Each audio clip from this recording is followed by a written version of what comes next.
May I tell you a story when I was a boy in the little island of Barbados. We were a very large family, 9 boys and a girl, my father, my mother, and my grandmother on my mother's side. And we had the usual thing you have in the islands. It's a tropical island. We had ducks, we had chickens, we had sheep and goats and cows for the milk, because there was no dairy when I was a boy. You either had a cow or you had no milk, or you had a goat or you had no milk, unless a neighbor had more than they could use, and then they gave it to you. But we had a few cows, and we had the usual thing like a farm. When my mother decided that, say, 2 weeks from today, we were going to have ducks for dinner, she would say to one of the boys, any one of them, would say to me, "Neville, take a few ducks and put them away." Well, I knew exactly what she meant. You will take 3 ducks for our size family, maybe 4 ducks, because there are not so much on the duck. But you'll take the ducks, and you put them into a pen by themselves, away from the other ducks, because the normal run of ducks, we fed fish. Fish was plentiful and cheap. In fact, when I was a boy, you bought fish all a penny. There was no refrigeration, so the boats came in late, around sundown. What they didn't sell on the beach would rot. We had no refrigeration. So you could take a bucket down and buy all the fish you wanted for a penny, or they'd use it the next day for bait. So we fed the ducks the fish and the interest of fish, anything out of the fish. Well, they thrived on it. They got good and fat, but they tasted just like fish. They fed on fish, and they became fish. Mother said, "We want ducks." All right, so you took 4 ducks and you put them away. And then for the next 2 weeks, or in 10 days, they will completely change the odor of that flesh if you were consistent in the change of feed. And you put the sour milk, corn, wheat, anything you had, but not fish.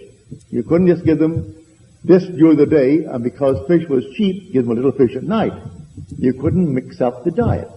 So for the next 2 weeks, you gave them that changed diet.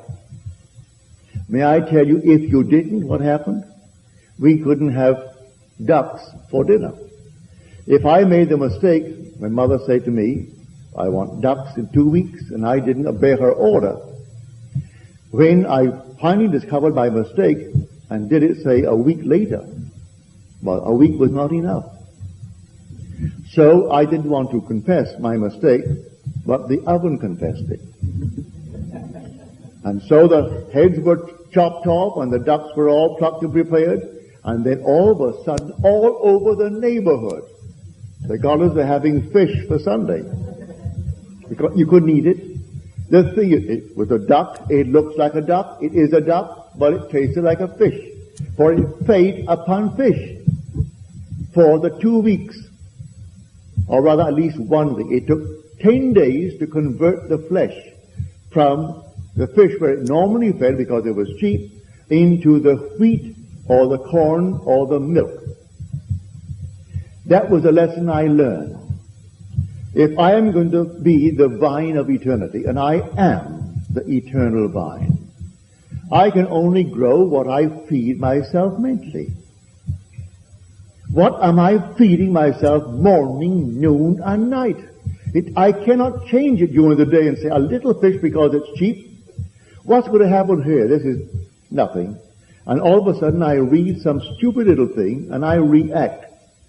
That's my fish. And I want a bird that really is milk-fed. I've got to actually put myself on a diet, a mental diet, and stick to it. And then I will bear the fruit of that changed diet. It's entirely up to us. All these little things happen in our life to teach us a lesson. Who would have thought when I was a boy, when Mother said to me, "We have ducks in 2 weeks," and you put the ducks away, that I would have learned the most fantastic lesson. I didn't learn it then. Many a time I made the mistake. And so we had to settle for something else we had in the house. No matter what it was, couldn't have ducks. You couldn't eat it. You looked at it, and nothing is more displeasing than to look at a duck and eat fish. And I love fish. But let it look like a fish. But don't look like a duck, and I'm eating fish. Well, that is man's being. I am the vine of eternity. And you say within yourself, I am the true vine, and my Father is the vine dresser. Every branch in me that bears no fruit, he takes away. Every branch that does bear fruit, then he prunes it, that it may bear more fruit. Now, if I am that vine, and my imagination is the eternal vine of the world, then I should do something about it.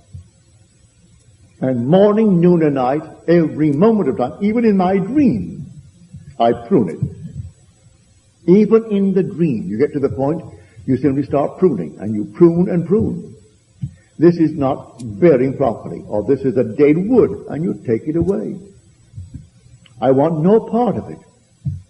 But not wait until the end of the week or the end of the month when something is pressing and say, no, this I'm going to do. It doesn't work that way. You do it morning, noon, and night. That's what I'm talking about. All that I behold, though it appears without, it is within, in my imagination, of which this world of mortality is but a shadow.